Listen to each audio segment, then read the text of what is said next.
All right, chat. It is, IAE showtime here for us. So we got episode 4. We don't know what it's about. Jared is joined by a very special guest. Okay, so yeah, we'll see. Here we go. I just have to unmute it.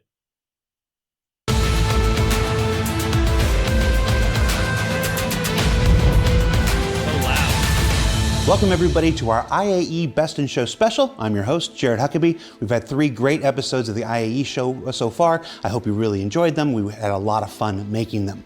On our last episode, our Best in Show special, we wanted to do something a little bit different. We wanted to have a one-on-one chat with a certified Star Citizen legend. So let me see if I can give you the proper introduction. Okay. So this person has performed in over 30,000 commercials, equaling over 2,000 hours of broadcast television, and has been heard by an estimated 2 billion people around the world. How's that for an intro? Please join me in welcoming to the spaceship to IAE, the person you know as Jax McCleary, Mr. Jonathan Booth. Jonathan, welcome to the show. Jared, it's really good to be here. Thanks very much for asking me. Before we get started, let's just prove to everybody you are who we say you are. Look into that camera. Give everybody an intro. Well, it's been a while. I've been away, of course, for a couple of years, haven't I? Let's see how we do. Okay. Welcome, ladies and gentlemen, to the Intergalactic Aerospace Expo 2954. It's him. I'm your guest, Jax McCleary. That's awesome. All right.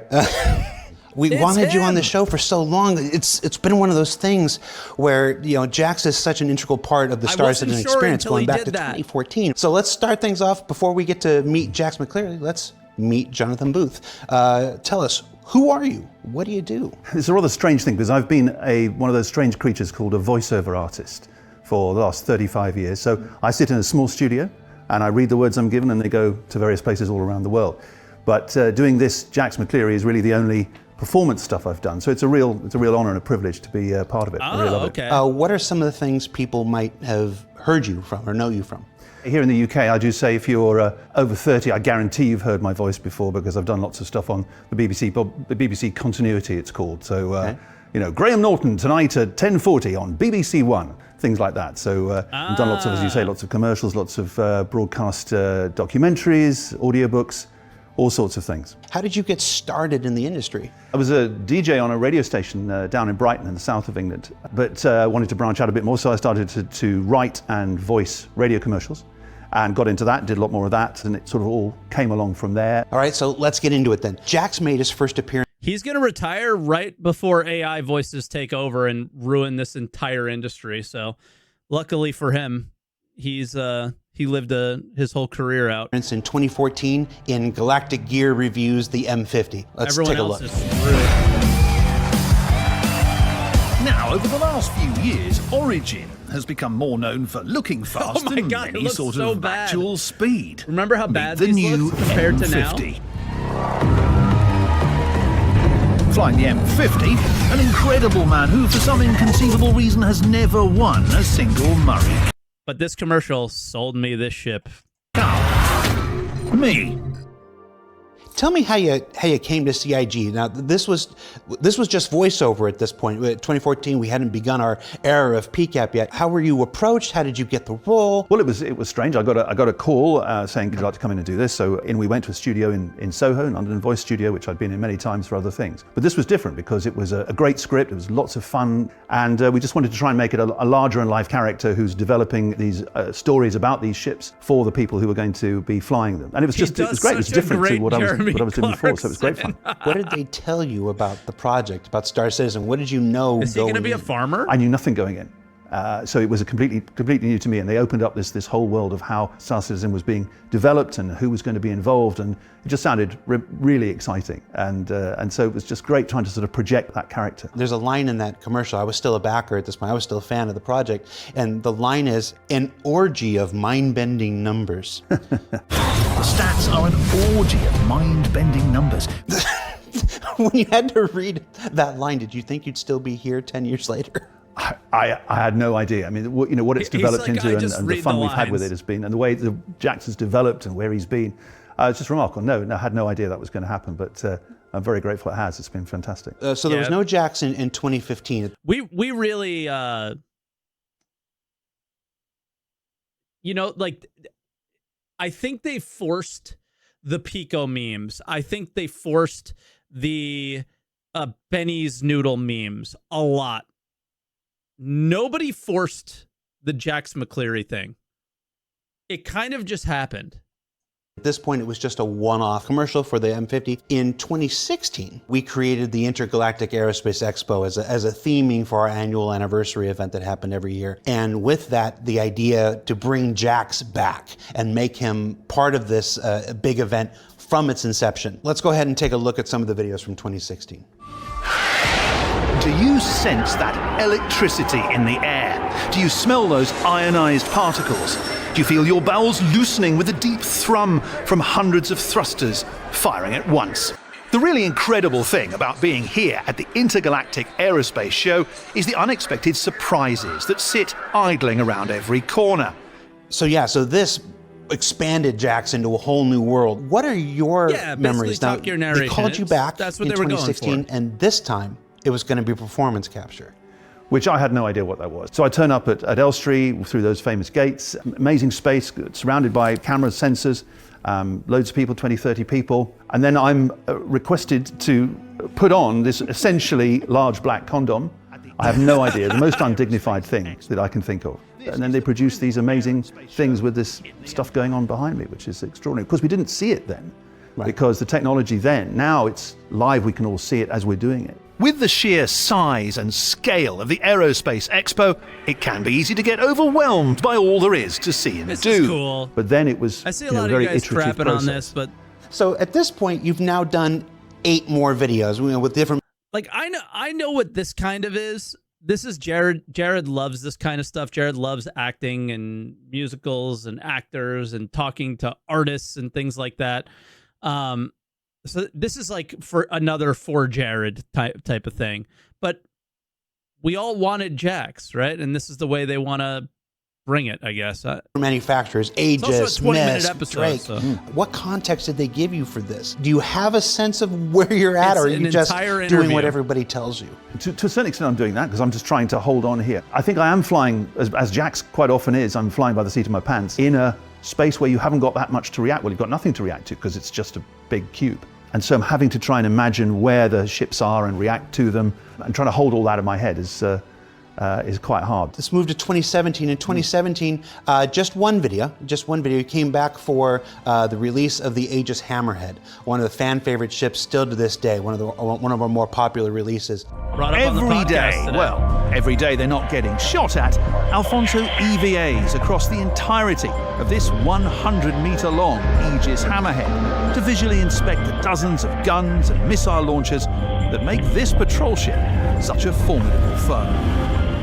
Optics, targeting systems, mount connections, head threading, even lubrication levels all must be checked, rechecked, and meticulously maintained. Basically, all the worst parts of operating really big and powerful guns. What do you remember of this? Was this still back at Imaginarium? Where did we do the Hammerhead? I think we might have still been at Imaginarium for that one. Okay. We then moved in the next year to Nottingham to do it there. But again, the same, where the studio is wasn't necessarily the issue. The volume was there, and the whole universe traveled with us as we went. So in 2018, Jax took a break, and we got Kabuki Theater. Me and John Crew and so many other people. Less talked about that, the better. So we're going to take a break here right now. And while we do, we're going to play something. You actually auditioned for 4 additional commercials before we landed on Jax. We found the original footage. We're going to play it for backers right now. So stay tuned. We'll be right back with part 2 of our interview with Jonathan Booth. Okay. Factory in Germany. It is one of Everyone knows Jonathan's performance as the soul of Jax McCleary. But did you know he auditioned for other legendary Star Citizen commercials as well? We've unearthed the following footage as a fascinating look at what might have been. If someone were to ask you, what is speed? What would you tell them? Is it simply a measure of distance covered over time? Well, yeah. I mean, that's it exactly. What are we saying here? Legendary fighter pilot Aria Riley once said, "Give me a fully loaded Hornet, and I'll shake the gates of heaven." Yes, assuming I don't crash into an asteroid first. Remember, this is 2014. A comm comes over the spectrum with a job. All it says is an amount of cargo, a delicate timetable. I got news for you. We crashed into invisible asteroids in 2024 as And well. a risky route. Unless it's second-class junior cartographer Tessa Bannister. She was in charge of all the ICC scans, and I miss her. Every great dance needs someone to lead, someone to follow, and someone to tango. I'm not entirely convinced every one of those auditions were real. We're back, everybody, with part 2 of our interview with Jonathan Booth. 2019, Jax made his triumphant return with his next evolution from Galactic Tour to Whitley's Guide. This was assisted by the addition of our marketing cinematics team, and to take Jax to new and better heights. After a year off, did you think you were done with Jax? Were you excited to get the call again? I missed him. I did. So it was great to get the call again and to come back in with a whole new universes and ships to discover. So it was great to get back. Let's take a Why look did at this they next stop evolution doing of it? Jax McCleary here. I hope we hear about that.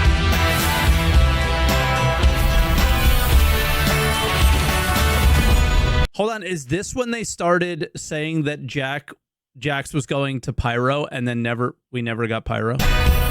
This is in fact not an Anvil Pisces, but a true-scale remote-controlled replica. It's accurate down to the last detail, and I've been told it's very expensive. So, naturally, we're going to attempt to blow it up, because we're borderline obsessively committed to putting the galaxy's best gear to the test. For you. Anyhow, I'm sitting here in a Kruger Archimedes. It may be a snub craft, but when you top out at 1,340 meters per second, well, no quantum drive, no problem. Even this year's IAE food court is embracing the esoteric offerings of our non-human brethren. You need a Take quantum this. drive. What is it again, Jimmy? They said it was pickled corpse bug. All right. Pickled corpse bug. Well, down the hatch. Let's go take a look. Right away, we see Jax is more chaotic than he was in the past. Was this something new? Was this an evolution of the character, or do you think this was always there underneath, waiting to be revealed? I think he always had a predilection for trying to be, different and It was to always shape there. the system. And I think as he got to this point, he felt he was able to get away with it more. He felt he was a star. He felt he could pretty much get away with anything. And so we sort of took it a little bit further down the road.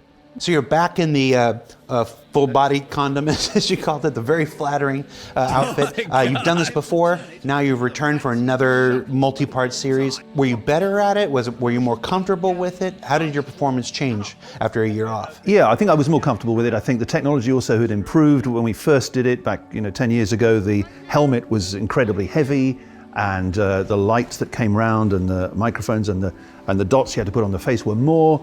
So it was much more easier to move around. And the helmet was lighter, so you could have a lot more freedom of movement, and you could see a bit more rather than having the lights right in front of your face. You could actually see what was going on. So it was easier. And one of the signature elements of this 2019 Whitley's Guide evolution was the introduction of Jimmy.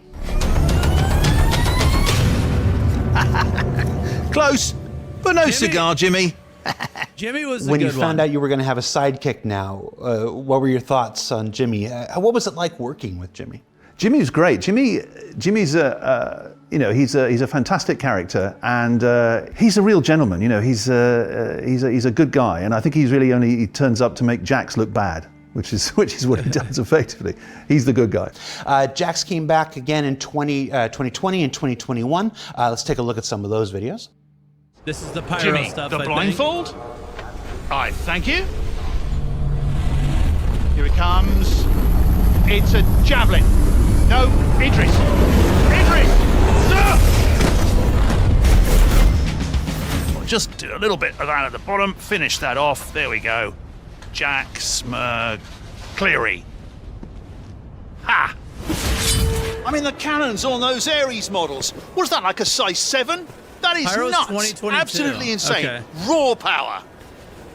God, it's been Couldn't have so put it many better years myself, of this. mate. So these episodes had to be produced during the pandemic. How did that change the experience? It was fascinating because I thought, well, they're not going to be able to do it. But it was handled so well. All the procedures were in place, all the safety was in place, and we all had the masks and the various things, and we did things in iterative processes. So it was handled very well, but it was challenged. So it took us a little bit longer to do, but we still got it done.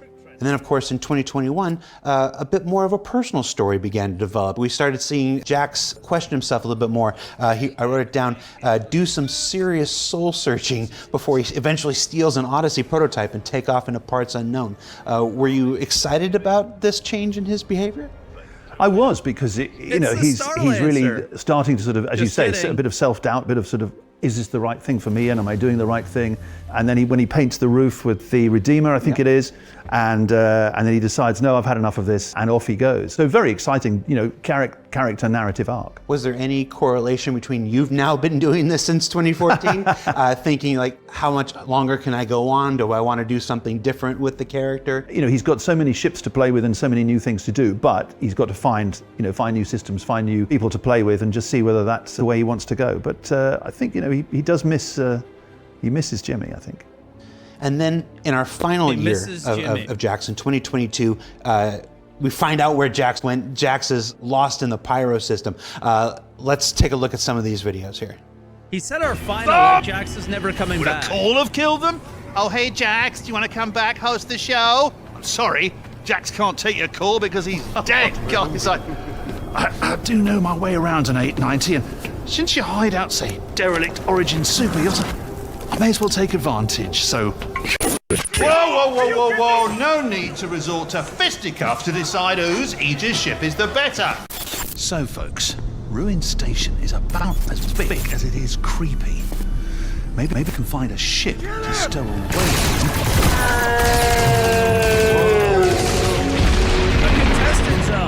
I tell you what, Jimmy, if you hadn't shown up when you did, I would have been dead. But if Bob and the crew hadn't swooped in, we'd both be ink spots on the Ruin Station pavement. I owe both of you big time.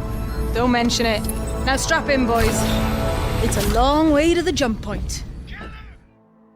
When you read that for a script, Jax is dead. Did you know that Jax wasn't really dead? What did they tell you ahead of time? They didn't tell me. I think this is what happens in movies. They don't tell the actors what's actually happening. You don't know. I thought, oh well, maybe Jax, has died. They're obviously getting in new people. They're getting in new presenters for the show. So that's it. So it was great to find out that he wasn't dead. He was sitting in a squalid bedsit in the pyro system, and saw on the television that he was going to get replaced, and said, "That's it. I'm coming back. I'm not having that." So Jax's story evolves here.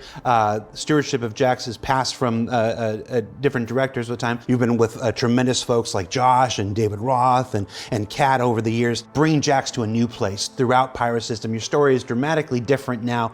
You're working with criminals. You're getting into trouble here. Do and this is your because first we never got here. pyro. This was the first shoot here in Manchester. This fantastic facility here. So that was amazing. Bigger volume, more people, more things, and a lot more physical stuff as well. You're ducking behind things, and there's lots more pieces of real things on the sets that you can interact with. And it was great to work with new characters as well. Bob, I didn't treat Bob very well. I stole her ship, so that wasn't very nice. But great to work with them, and a lot more exciting things for Jax to do. Now, at the end, Jax has stolen his ship. We leave him tumbling, unknowingly in the pyro system. Yeah.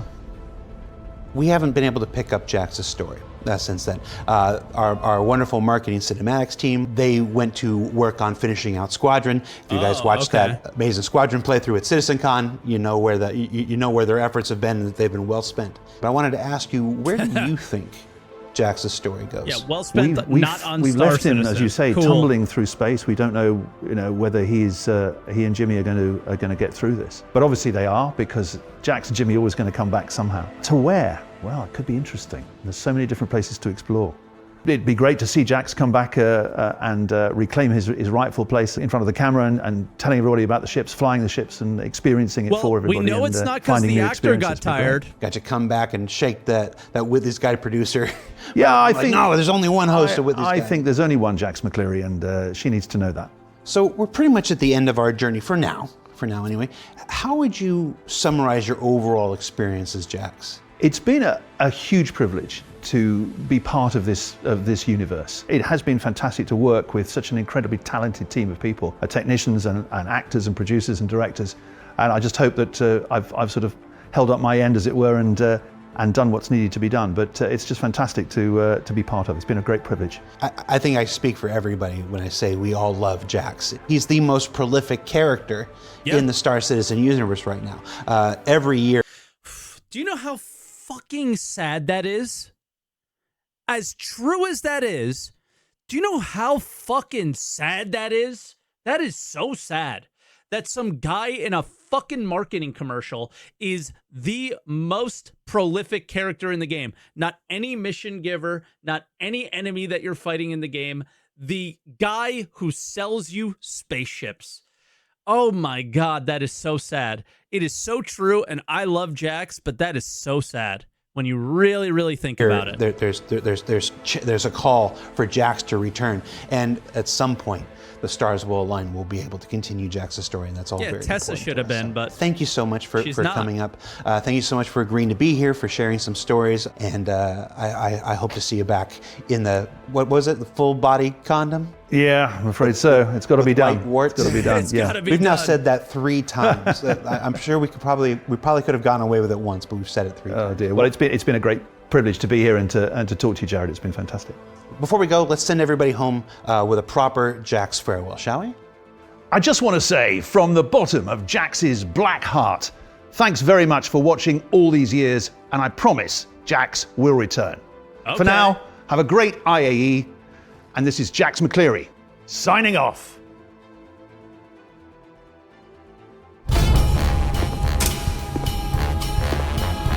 Jax McCleary, didn't we leave him in a Corsair in Pyro somewhere? I mean, that's a Drake ship. You guys know how Drake ships are built. It's gonna explode. It can't hold up those solar flares. Didn't Jax and Jimmy end up in some outpost somewhere? I'm pretty sure the people who captured them were like big Whitley's fans, and you know they're just going to be making them kind of repeat shows night after night in some sort of like Groundhog Day. I think Jimmy and Jax are marauding with Bob's pirate crew. Cool. He was the guy in the yellow suit all along, right? Duh, he's on his farm. He still works there? Didn't Whitley send like their crew over to try and produce the show from Pyro? Blow your goddamn head off! Pyro's probably just killed them and carried on.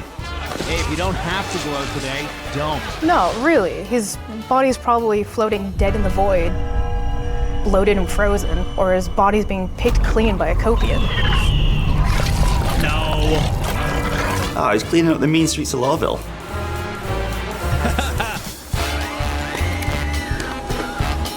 Are they implying that he is the actor that is the bounty hunter? I got it. Jax McCleary, Valakar Hunter.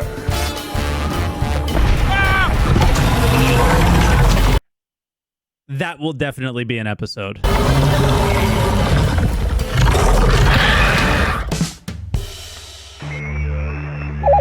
Brutal! Put him on the hot seat. Change the channel. That's it.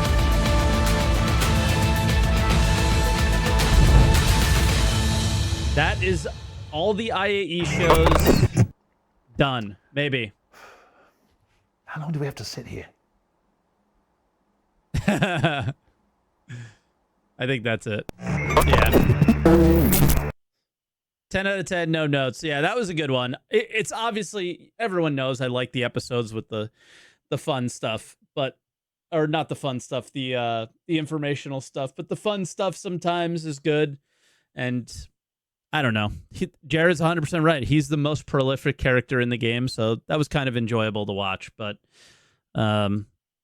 I gotta say, I'm looking forward to getting back to ISCs, and there's a lot to go over from CitizenCon still. So, a lot.